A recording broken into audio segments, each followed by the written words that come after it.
Hello everyone, welcome to my channel online GS by Diwakar. जैसा कि आप सभी लोगों को जानकारी है कि आपका जो यूजीसी नेट का एग्ज़ाम है ये 15 से लेकर 23 दिसंबर 2021 के बीच होने वाला है। फ़िलहाल अभी एग्जैक्ट डेट नहीं आई है, तो यहाँ पे आपके लिए कोर्स भी अवेलेबल है जो यूजीसी नेट का है, जिसमें टोटल आपको पूरे सिलेबस पे हैंड रिटन नोट्स का पीडीएफ, वीडियो, टेस्ट और डिस्कशन यहाँ पे मिलेगा। यदि आप इस कोर्स को ज्वाइन करना चाहते हैं, इंटरेस्टेड हैं, तो इसे आप ज्वाइन कर सकते हैं। नीचे दिए गए व्हाट्सअप नंबर पे आप यहाँ व्हाट्सअप करके सारा डिटेल ले सकते हैं। इसके बाद यहाँ पे हम बात कर लें टेस्ट सीरीज की। जो आगामी आपकी परीक्षाएँ हैं उसके लिए टेस्ट सीरीज यहाँ पे अवेलेबल है।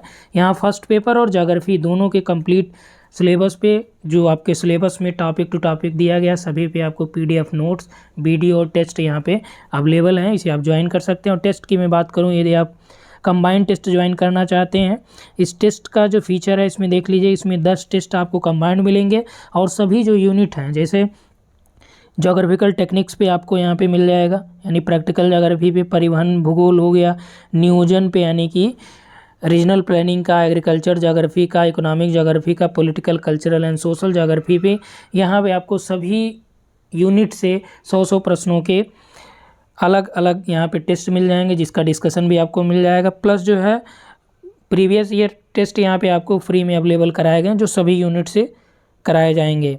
ठीक, चलिए हम लोग आते हैं इस वीडियो में बात करते हैं जियोमॉर्फोलॉजी के टेस्ट की, जो हम लोग कल स्टार्ट किए थे। ठीक, तो 35 प्रश्न को कल हम लोगों ने देखा था, तो आज हम लोग क्या करेंगे, नेक्स्ट 35 क्वेश्चन देख लेते हैं। चलिए यहाँ से हम लोग देखते हैं 36 नंबर क्वेश्चन। 35 में देखिए जो जियोमॉर्फोलॉजी के ये प्रश्न यहाँ पे आपको कराए जा रहे हैं, ये आपके पूरे सिलेबस को कवर करते हैं। और इससे फ़ायदा ये होगा आपका कि जैसे आप यूनिट वाइज मान लीजिए 70 से 80 या 100 प्रश्न आप यूनिट वाइज कंप्लीट करते हैं, तो एक यूनिट से 100 प्रश्न यानी कि पूरा यूनिट आपका क्या होता है, रिवीजन हो जाता है। ठीक, तो यहाँ पे देखिए स्थल रूपों का विकास जो है 36 नंबर का जो प्रश्न दे रखा है कि जो स्थल रूप यानी लैंडफॉर्म का जो डेवलपमेंट होता है वो टाइम बेस्ड ना होकर यानी समय पर आधारित ना होकर वो क्या होता है, समय स्वतंत्र होता है। ये कथन किसके द्वारा कहा गया है? विकल्प में देखिए कौन कौन, डेविस महोदय हैं, पिंक हैं, क्रिकमे हैं और गिलबर्ट हैं। ठीक, इन सभी की जो थ्योरीज है उसको आपको डिटेल में पढ़ना है। और डेविस ने कितने स्टेजेस की बात की है, पिंक ने कितने स्टेज की बात की है। और पिंक का चूँकि डेविस के बाद इन्होंने दिया था संकल्पना, हालांकि पिंक का संकल्पना जो है डेविस से ज़्यादा अच्छी तरह से व्याख्यायित होता है और ज़्यादा सिद्धांतवादी भी यानी कि ज़्यादा फेमस भी है, लेकिन जो ज़्यादा प्रसिद्धि मिली है वो किसको मिली है, डेविस को मिली। कारण ये था कि डेविस का जो इनका सिद्धांत था वो इंग्लिश में ही था, जबकि पिंक ने ये आपका जो दिया जर्मन भाषा में दिया गया है। और उसको जैसे इन्होंने जो अनुवाद इनका मिला है तो वो प्योर अनुवाद जो इनकी सिद्धांत का है वो स्पष्ट रूप से नहीं मिल पाता है। ठीक, क्रिकमे का, गिलबर्ट का। तो यहाँ देखिए फिलहाल जो प्रश्न इसमें आपसे पूछा जा रहा है कि स्थल रूप का विकास, और ये भी ध्यान रखिए आपसे यहाँ पे बात कर ले रहे हैं कि जीआईसी मेंस के लिए आपको बहुत ही महत्वपूर्ण यहाँ पे ये रहेगा कि जैसे जैसे जो यहाँ पे कराए जा रहे हैं वहाँ पे देखिए 50 से वर्ड और 100 वर्ड, 150 वर्ड, 200 वर्ड इसमें ही आपको लिखना है। 3 टाइप के उसमें प्रश्न मिलेंगे। तो इसमें देखिए स्थल रूपों का जो समय है ये विकास, स्थल रूपों का जो विकास है ये समय पर आधारित ना होकर बल्कि क्या होता है, समय स्वतंत्र होता है। ये कथन किसका है? तो इसको किसने कहा? पिंक महोदय ने ये कहा था। ठीक, डेविस का ये मानना था कि जैसे जैसे स्थल रूप जैसे जैसे उत्थान होगा इसके साथ साथ अपर्दन हो जाएगा। ठीक, ये डेविस बोलते हैं। लेकिन पिंक क्या बोलते हैं कि सॉरी ये उल्टा हो गया, जो पिंक है ये बोलते हैं उत्थान के साथ अपर्दन होता है, लेकिन डेविस का मतलब कि एक बार उत्थान हो जाता है फिर अपर्दन शुरू होता है। ठीक, इसीलिए इनका जो डेविस का था कि इस तरह से बनता है फिर अपर्दन होता है। ठीक, जबकि पिंक का इसी तरह से यहाँ से आपका बनते हुए ऐसे मैक्सिमम यहाँ पे उत्थान और मैक्सिमम अपर्दन भी यहाँ पे होता है। ठीक, तो इस आधार पे ये आपका बी हो जाएगा राइट आंसर। अगला देखिए यहाँ पे तापांतर के कारण चट्टानों का परतों के रूप में अलग होना क्या कहा जाता है? परतों के रूप में अलग होना क्या कहलाता है? तापांतर के कारण जो चट्टानें हैं उनका परत यानी लेयर बाय लेयर जो वो अलग होते हैं उसे क्या बोला जाता है? गुलाब अपक्षय, खंड विच्छेदन, अपदलन या फिर कणिका विच्छेदन। तो इसे क्या बोला जाता है? इसे बोला जाता है अपदलन। ठीक, अब आप लोगों को ये बताना गुलाब अपक्षय क्या होता है। ठीक है, हमने बताया भी है। आप लोगों के लिए ये प्रश्न है कि गुलाब अपक्षय क्या होता है, कमेंट में बताइएगा यदि आपको आ रहा है। नहीं आ रहा है तो नेक्स्ट वीडियो में आपको ये क्लियर किया जाएगा। उसके बाद देखिए 38 नंबर पे हम लोग देख रहे हैं कि पूछ रहा है इसमें कि कौन सा प्रक्रम चूना प्रदेश में शैलों का अपक्षय करता है। ठीक, यानी कास्ट प्रदेशों में शैलों के अपक्षय करने वाले प्रक्रम यानी प्रोसेस को क्या बोलते हैं? स्क्री का बनना, कार्बोनेटीकरण, ऑक्सीकरण या जलीयकरण। तो उसे क्या बोला जाता है? उसे बोला जाता है कार्बोनेटीकरण यानी कार्बोनेशन। उसके बाद देखिए नेक्स्ट क्वेश्चन है, इसमें कथन और कारण के बारे में दिया गया। कथन दे रहा है कि भौतिक अपक्षय के प्रभाव रासायनिक अपक्षय के प्रभाव से मौलिक रूप से यानी मूल रूप से अलग होते हैं। क्या दे रहा है इसमें कि भौतिक अपक्षय के प्रभाव रासायनिक अपक्षय के प्रभाव से मूल रूप में अलग होते हैं। कारण ये दे रहा है कि भौतिक अपक्षय स्वस्थान पर होता है, जबकि रासायनिक अपक्षय क्या होता है? गतिशील स्थान पे होता है। इसमें देखिए भौतिक अपक्षय के प्रभाव जो हैं ये रासायनिक अपक्षय के प्रभाव से अलग होते हैं, बात सही है। कारण दे रहा है कि भौतिक अपक्षय क्या होता है? ये अपने ही स्थान पर होता है, जबकि रासायनिक अपक्षय गतिशील होता है। तो यहाँ देखिए बात अपक्षय की है, तो अपक्षय में गतिशील कोई नहीं होगा, बल्कि क्या होता है? तो यहाँ पे भौतिक अपक्षय स्वस्थान होता है, जबकि रासायनिक अपक्षय गतिशील होता है। ये आपका कारण गलत है, कथन सही यानी ए सही है, आर गलत है। तो इसका मतलब कौन सा विकल्प हो जाएगा? सी विकल्प हो जाएगा। ठीक, इसमें जैसे आपका जो विकल्प बनता है किस तरह से है देखिए ए विकल्प जो बनता है उसमें ये होता है कि ए और आर दोनों सही हैं, और ए जो है यानी आर जो है ए की सही व्याख्या कर रहा है। दूसरे में होता है कि ए और आर दोनों सही हैं, लेकिन आर जो है ए की सही व्याख्या नहीं कर रहा है। तीसरे में होता है ए सही है, आर गलत है। चौथा जो विकल्प होता है ए गलत है, आर सही है। क्लियर? चलिए इस हिसाब से आपका 39 का हो जाएगा सी। अगला देखते हैं 40 नंबर में क्या है। 40 में कह रहा है कि प्लेट विवर्तन की सिद्धांत सागर नितल प्रसरण के साक्ष्य पर आधारित है। तो सागर नितल प्रसरण के साक्ष्य पर आधारित प्लेट विवर्तन की सिद्धांत है, ये बात आपका सही है। कारण क्या देखता है? कारण दे रहा है कि सागर नितल की संकल्पना का सर्वप्रथम प्रतिपादन लिपिचोन द्वारा किया गया। ठीक, तो इसका लिपिचोन ने नहीं किया था, तो कारण आपका गलत हो गया। कथन सही है, यानी इसमें भी कौन सा विकल्प हो जाएगा? सी विकल्प हो जाएगा। नेक्स्ट आते हैं हम लोग। नेक्स्ट में दे रहा है कि पी तरंगे पृथ्वी में यस तरंगों की तुलना में तेजी से गति करती हैं। तो ये बात सही है। पी वेव्स जो है ये यस वेव की तुलना में अधिक तीव्र गति से गति करती हैं। कारण ये दे रहा है कि पी तरंगे ठोस, द्रव, गैस तीनों माध्यमों में गुजर सकती हैं। तो पी तरंगे ठोस, द्रव, गैस तीनों माध्यमों में गुजर सकती हैं, ये भी आपका सही है। लेकिन इस कारण से ये नहीं गतिमान ज़्यादा होती है। ठीक, क्योंकि ये तीनों माध्यमों में चल सकती हैं, बल्कि ये जो माध्यम होते हैं इसमें घनत्व के अंतर की वजह से इसमें ये वेरिएशन देखने को मिलता है। ठीक, तो फिलहाल इसमें कथन आपका सही है और कारण आर भी सही है, लेकिन ये एक दूसरे की सही व्याख्या नहीं कर रहे हैं। ठीक, तो इसका मतलब विकल्प आपका बी सही हो जाएगा। 42 देखिए दिया है कि एक सकरी, गहरी और तीव्र ढाल युक्त किनारों वाली नदी घाटी कैनियन कहलाती है। क्या? एक सकरी, गहरी और तीव्र ढाल युक्त किनारों वाली नदी, जो नदी की घाटी है वो क्या बोली जाती है? कैनियन कही जाती है। बात सही है ये। कारण ये दे रहा है कि कैनियन जो है गार्ज की तुलना में अधिक सकरी और गहरी घाटी होती है। कैनियन गार्ज की तुलना में ज़्यादा, तो ये बात सही है आपका कि जो गार्ज है ये आपका ज़्यादा चौड़ाई इसकी होती है, लेकिन कैनियन का इसकी अपेक्षा ये कम चौड़ी होती है, लेकिन ये गहरी घाटी कैनियन होती है। ठीक, तो कैनियन जो है गार्ज की तुलना में अधिक सकरी और गहरी घाटी होती है, तो ये भी आपका यहाँ पे सही है। लेकिन कैनियन गार्ज की तुलना में अधिक सकरी एवं गहरी घाटी होती है, क्या इसी कारण एक सकरी, गहरी और तीव्र ढालयुक्त किनारों वाली नदी घाटी को कैनियन कहते हैं?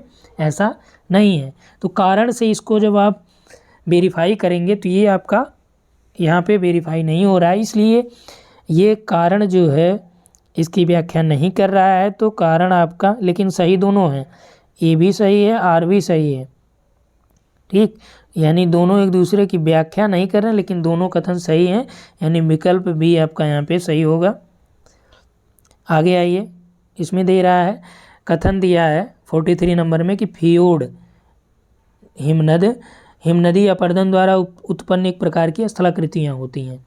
तो फियोर्ड आप जानते हैं, एक आपका जैसे जलमग्न जो तट होते हैं, रिया तट हो गया, फियोर्ड तट हो गया, तो ये तटों के एक प्रकार के अंतर्गत इसे शामिल किया जाता है।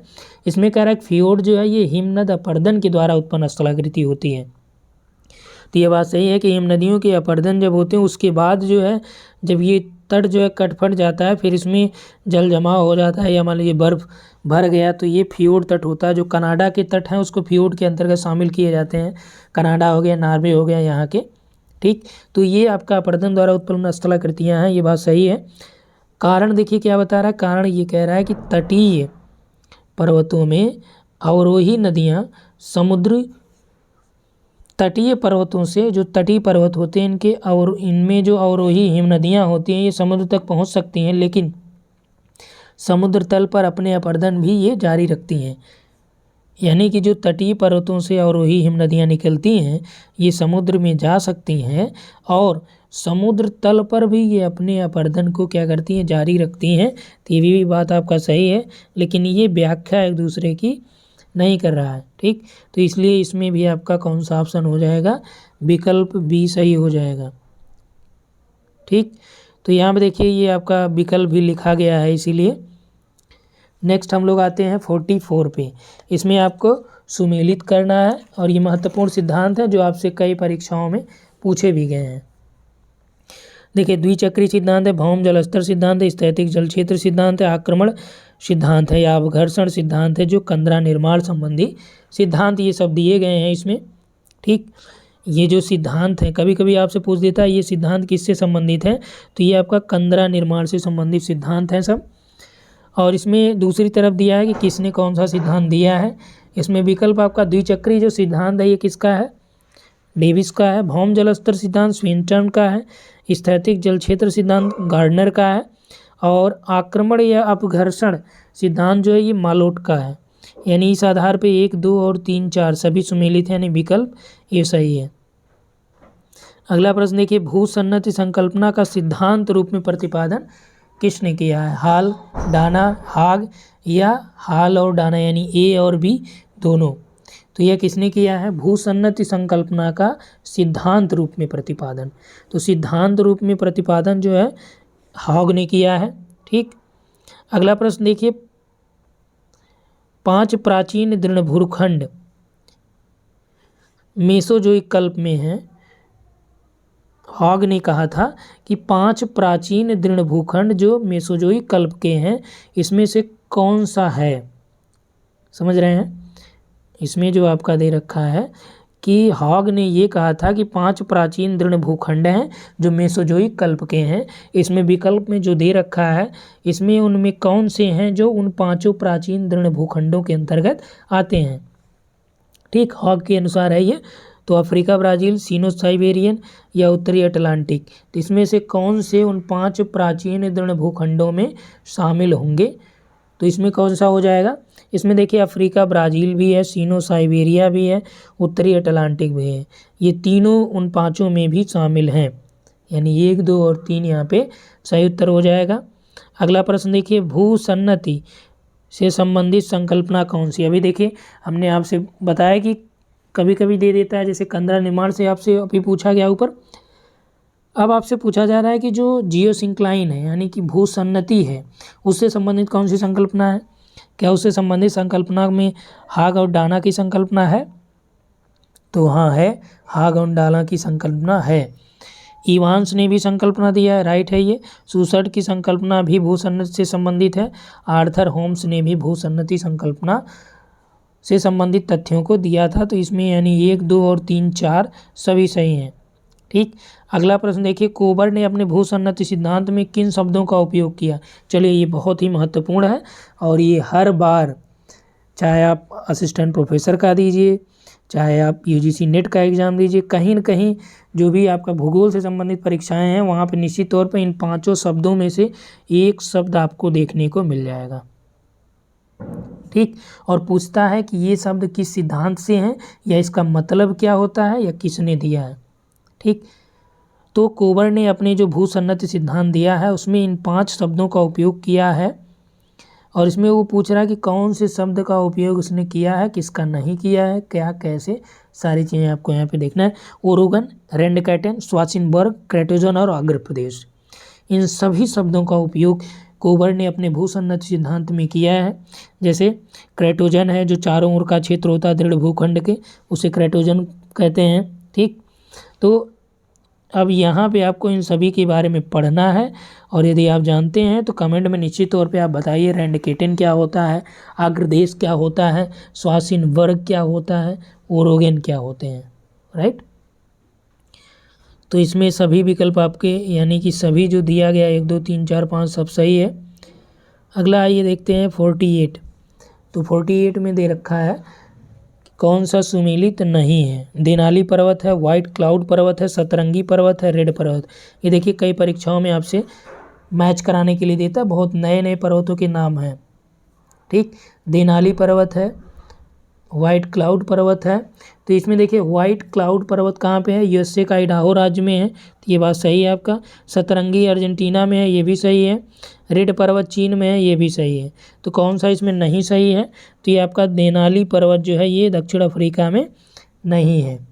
ठीक, अब आपको ये बताना है कि देनाली पर्वत कहाँ पे है। अगला प्रश्न देखिए, कहीं से भी बताइए, खोज के बताइए, कैसे भी, लेकिन बताना है। यदि आप सभी आंसर की किताब में ढूंढेंगे तो आपको निश्चित तौर पे मिल जाएगा। आई थिंक पेज नंबर 160 के आसपास आपको पर्वतों के नाम मिल जाएंगे, सभी पर्वत वहाँ पे हैं। गिरिपद पठार का उदाहरण कौन सा है, तिब्बत पठार, मैक्सिको पठार, पैटागोनिया पठार, इनमें से कोई नहीं। तो गिरिपद पठार का जो उदाहरण है ये पैटागोनिया का पठार है। अगला है पेनीप्लेन मैदान है। तो पेनीप्लेन मैदान कौन से हैं, देखिए पेनीप्लेन है, पैन प्लेन है और पेडी प्लेन है। ठीक, पैन प्लेन का क्रिक में है, पेनी प्लेन डेविस है और पेडी प्लेन किंग है। तो पेनी प्लेन क्या है, ये नदी द्वारा अपर्दित मैदान होता है, या नदी द्वारा निक्षेपित है, या पवन द्वारा अपर्दित है, या इनमें से कोई नहीं। तो पेनी प्लेन क्या होता है, नदी अपर्दन की अंतिम अवस्था जो होती है वृद्धावस्था, उसी समय आपका पेनी प्लेन बनता है। तो इसे क्या बोलते हैं, नदी द्वारा अपर्दित मैदान। ठीक, विकल्प ए सही हो जाएगा। अगला प्रश्न यहाँ पे देखिए 51, इसमें दे रहा है कि टिल मैदान किससे बनते हैं, टिल प्लेन, नदी निक्षेप से, हिम निक्षेप से, हिम अपर्दन से, इनमें से कोई नहीं। तो टिल प्लेन जो है ये आपका किससे बनता है, ये हिम निक्षेपों से बनता है। ठीक, उसके बाद देखिए नेक्स्ट जो है त्रिवार्था ने रचना के आधार पर मैदानों को कितने भागों में बांटा है। तो त्रिवार्था महोदय ने रचना के आधार पर मैदानों को टोटल 4 भागों में डिवाइड किया है। अब ये आपको बताना है कि 4 भाग कौन से हैं, आप देख के बताइएगा। ठीक, ये भी आपका सभी आंसर की किताब में मिल जाएगा, 170 नंबर पेज पे है। ठीक, जो भौतिक भूगोल है विश्व का, उसी में आपको मिल जाएगा। अगला प्रश्न है रेग, सेरीर और हमादा। रेग, सेरीर व हमादा जो है ये किससे संबंधित हैं, पवन द्वारा अपर्दित मैदान है, हिम द्वारा अपर्दित है, या पवन निक्षेपित है, या नदी अपर्दित है। तो रेग हो गया, सेरिक हो गया, सेरीर हो गया, हमादा, हमादा आपने सुना होगा। रेग सेरीर भले ही आप न सुने हो, लेकिन हमादा आपने सुना होगा। तो हमादा किससे रिलेटेड है, ये एक प्रकार का अपर्दित मैदान है, किससे द्वारा बनता है, ये पवन के द्वारा। ठीक, पवन द्वारा अपर्दित मैदान है। अगला है क्रिस्टल स्प्रिंग झील। चलिए ये प्रश्न नया है, क्रिस्टल स्प्रिंग झील किस प्रकार की झील का उदाहरण है। झीलों तो आपने पढ़ा ही होगा, जो झीलों के टाइप हैं। इसमें देखिए भ्रंश झील है, खारे पानी की झील है, अवशिष्ट झील है, इनमें से कोई नहीं। तो क्रिस्टल स्प्रिंग झील जो है ये एक प्रकार की भ्रंश झील है, याद रखिएगा किस प्रकार की झील है, भ्रंश झील है। अगला प्रश्न है साइबेरिया की नीली आँख किसे कहा जाता है। मोस्ट इंपॉर्टेंट है कि ब्लू आई ऑफ साइबेरिया किसे कहा जाता है। तो ब्लू आई यानी नीली आँख साइबेरिया की किसे बोला जाता है, कैस्पियन है, अरल सागर है, बैकाल झील है, या इनमें से कोई नहीं। तो साइबेरिया की नीली आँख जो है ये बैकाल झील को बोला जाता है। ठीक, यानी विकल्प सी सही है। अगला देखिए 5 फ्लावर झील कहाँ पे है। तो 5 फ्लावर झील ये आपका यूरोप में, चीन में, यूएसए में, रूस में, कहाँ पे है ये। तो 5 फ्लावर जो झील है ये आपका चाइना में है।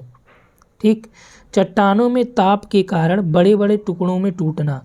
जब चट्टानें जो है टेम्परेचर की वजह से बड़े बड़े टुकड़ों में टूट जाती हैं तो उसको किस प्रकार का अपक्षय बोलेंगे? भौतिक, रासायनिक, यांत्रिक या इनमें से कोई नहीं, सॉरी, या ए और सी दोनों। तो इसको किस प्रकार का अपक्षय बोलते हैं? भौतिक और रासायनिक दोनों प्रकार के अपक्षयों में चट्टानों के बड़े बड़े टुकड़े टूटते हैं तो इसको हम लोग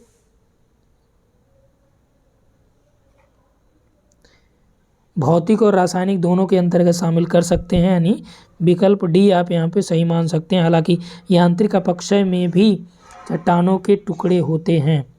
ठीक, नेक्स्ट आइए, पेडिप्लेनेशन चक्र की संकल्पना किंग ने किसके संदर्भ में, यानी कहाँ पे जो है पेडिप्लेनेशन चक्र की संकल्पना एलसी किंग ने दिया है, किसके संबंध में दिया? Africa, America, Europe, Asia. तो किसके संदर्भ में दिया इन्होंने? अफ्रीका के बारे में।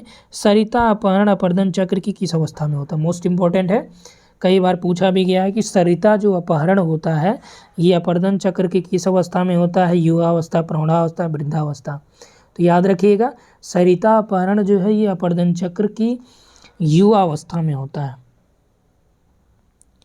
चलिए नेक्स्ट देखते हैं यहाँ पे सुस्थैतिक यानी यूस्टेटिक का क्या कारण होता है? सुस्थैतिक नवोन्वेष का क्या कारण है? क्या सागर तल में परिवर्तन की वजह से होता है? स्थल खंड में उत्थान की वजह से होता है? नदी में अवसाद भार में जब कमी आ जाए क्या उसकी वजह से होता है? या फिर सरिता अपहरण की वजह से होता है? ठीक, तो सुस्थैतिक नवोन्वेष का जो कारण है, रीज़न है, वो कौन सा है? सागर तल में परिवर्तन, स्थल खंड में उत्थान, नदी के अवसाद भार में कमी, या सरिता अपहरण। तो ये किस वजह से होता है? स्थल खंड में उत्थान के कारण जो है ये होता है। स्थल खंड में उत्थान की वजह से सुस्थैतिक नवोन्वेष देखने को मिलता है, यानी कि विकल्प आपका, सॉरी, स्थल खंड में उत्थान नहीं बल्कि सागर तल में परिवर्तन की वजह से। सुस्थैतिक नवोन्वेष का मतलब ये है कि जो यूस्टैटिक रिजुवनेशन होता है, यानी स्थल जब सागर तल में परिवर्तन हो जाएगा तो जो लैंडफॉर्म या नदियों का जो अपर्दन है उसमें भी परिवर्तन देखने को मिलेगा। ठीक, मान लीजिए सागर तल में परिवर्तन हो गया, जो सागर का सरफेस तल है वो और गहरा हो जाता है, यानी अपर्दन क्या हो जाएगा? और गहरा होगा। या और उत्थान इसमें हो गया तो अपर्दन क्या होगा? कम हो जाएगा।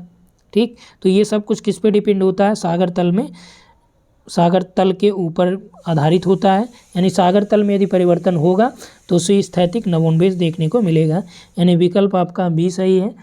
ठीक, केवल एक इसमें उत्तर सही है। उसके बाद देखिए सरिता या नदी, यानी सरिता जो है ये नदी अपहरण के लिए आवश्यक दशाएं क्या हैं? ये सरिता अपहरण के लिए आवश्यक दशाएं कौन सा होता है? नदी का ढाल तीव्र हो, ठीक, बात सही है। घाटी की चौड़ाई कम होती है तो होता है, ये भी सही है। ढाल प्रवणता कम हो, ठीक, ढाल प्रवणता का इससे कोई विशेष संबंध नहीं होता है। तो नदी का ढाल तीव्र हो, घाटी की चौड़ाई कम हो, ढाल प्रवणता कम नहीं बल्कि क्या हो? ज़्यादा हो, यानी कम दिया है, यानी गलत है ये। 1 और 2 यहाँ पे सही हो जाएगा।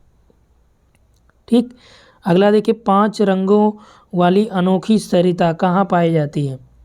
5 रंगों वाली अनोखी सरिता कहाँ पे पाई जाती है? कोलंबिया, वेनेजुएला, ब्राज़ील या चिली। तो 5 रंगों वाली अनोखी सरिता ये आपका कोलंबिया में पाई जाती है। अगला क्वेश्चन है, 2 जलभरों के मध्य अपारगम्य स्तर को क्या कहते हैं? 2 जलभरों के मध्य, यानी वाटर शेड एरिया जो है, ठीक, 2 जलभरों के मध्य अपारगम्य स्तर को क्या कहते हैं? बेडोज जोन कहते हैं, फिटिक जोन कहते हैं, एक्विक्लूड कहते हैं, एक्वीफर कहते हैं। तो क्या बोलते हैं उसे? एक्विक्लूड बोलते हैं। 2 अपारगम्य स्तर, 2 जलभरों के मध्य जो अपारगम्य स्तर होता है उसे एक्विक्लूड बोलते हैं। लैपीज को इंग्लैंड में क्या बोलते हैं? यानी ब्रिटेन में लैपीज जो है उसका क्या नाम? बोगाज है, कैरन है, या फिर कॉकपिट है, या फ्लिंट है। तो इसे बोलते हैं फ्लिंट। नेक्स्ट है 64, देखिए, पट्टीदार कॉलकैरियस निक्षेप को क्या बोलते हैं? पट्टीदार जो कैलकैरियस निक्षेप होता है उसको क्या बोलते हैं? स्पेलियोथोम ट्रेवेंटाइन टू फायर डपस्टोन। तो पट्टीदार कैलकैरियस निक्षेप को ट्रेवेंटाइन बोला जाता है। तट से किसी द्वीप या शीर्ष स्थल से किसी द्वीप को मिलाने वाली रोधिका को क्या बोला जाता है? मोस्ट इंपॉर्टेंट है, कि तट से किसी द्वीप या शीर्ष स्थल से किसी द्वीप को मिलाने वाली रोधिका को क्या बोला जाता है? विकल्प है संयोजी रोधिका, टोम्बोलो, लूप या हुक। क्या बोला जाता है? इसे बोला जाता है टोम्बोलो। ठीक, नेक्स्ट आते हैं टाइफोनी मरुवर्निस। जो आकृतियां हैं ये कहाँ पे बनती हैं या किस कारण से बनती हैं? तो टाइफोनी हो गया, मरुवर्निस है, ये आकृतियाँ अपक्षय से बनती हैं, अपरदन से, जलयोजन से, या इनमें से कोई नहीं। तो टाइफोनी मरुवर्निस जो आकृतियाँ हैं ये आपका अपक्षय से बनती हैं। पवन के अपरदन द्वारा निर्मित स्थलाकृतियाँ कौन सी हैं? वातगर्त, अपवावेसिन, छत्रक शिला, टाइफोनी, यारडंग, जीवगेन, बालुका स्तूप। अब देखिए यहाँ पे टाइफोनी मरुवर्निस आकृतियाँ किससे बनती हैं? अपक्षय से बनती हैं। अब यहाँ पे पवन के अपरदन द्वारा निर्मित स्थलाकृतियाँ आपसे पूछ लिया गया है। ठीक, यानी कि इसमें जो आपका नहीं होगा, यहीं देखिए ऊपर में टाइफोनी और मरुवर्निस किससे है? पवन के अपक्षय से बनता है, तो टाइफोनी तो आपका होगा नहीं। ठीक, यानी वादगर्त होगा, अपवा बेसिन होगा, छत्रक शिला होगा, यारडंग होगा, जीवगेन होगा, लेकिन बालुका स्तूप नहीं होगा क्योंकि ये अपरदनात्मक नहीं बल्कि क्या है? निक्षेपात्मक है। ठीक, तो यहाँ पे आपका जो राइट आंसर हो जाएगा 1, 2, 3, 5 और 6, यानी सी विकल्प आपका सही हो जाएगा।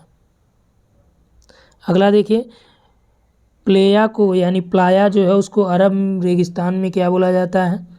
खबारी, सट, सेलिनॉस या फिर बाल्सन। तो क्या बोलते हैं उसको? प्लेया को अरब रेगिस्तान में इसे बोलते हैं खबारी।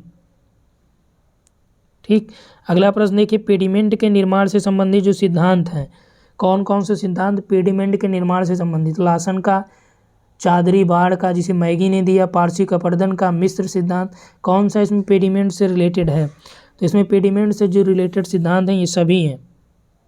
ठीक, अगला प्रश्न देखिए, और ये अंतिम प्रश्न है इस वीडियो का। इसमें है कि अपरदनात्मक स्थल रूप कौन से हैं? नदी विसर्प, जलगर्तिका, संरचनात्मक सोपान या सभी? तो इसमें देखिए अपरदनात्मक यानी नदी विसर्प भी क्या है आपका? अपरदनात्मक है, जलगर्तिका भी है। और यही देखिए अभी आपका पूछा गया था, आई थिंक हायर में ये पूछा गया है, पोर्ट होल और नदी से मिलाया है। संरचनात्मक सोपान और सभी, संरचनात्मक सोपान आपका जीआईसी में पूछा गया था। तो इसमें देखिए सभी जो है ये अपरदनात्मक स्थल रूप के अंतर्गत शामिल किए जाते हैं। ठीक, तो इस वीडियो में इतना ही। उम्मीद है ये पूरा वीडियो आपको पसंद आया होगा। इसका देखिए दूसरा ये पार्ट है। यदि फर्स्ट पार्ट आप ना देखे हो तो कल वाला वीडियो यहाँ पे देख लीजिएगा, कल वाले प्लेलिस्ट में जाके, या फिर आप कल का वीडियो लेक्चर में देख लीजिएगा, उसको मिल जाएगा आपको सारा डिटेल। यदि आप इस तरह के जो प्रैक्टिस यहाँ पे अवेलेबल कराए गए हैं, इस तरह के सभी यूनिट के आपको प्रैक्टिस सेट चाहिए तो आप इस नंबर पे व्हाट्सअप कर सकते हैं। वहाँ आपको सभी पूरा unit wise practice set available करा दिया जाएगा। ठीक, और कंबाइंड प्रैक्टिस सेट भी रहेगा जिसमें 100 प्रश्न आपका नेट के सिलेबस से रहेंगे। ठीक, यहाँ पे इतना ही। Thanks for watching.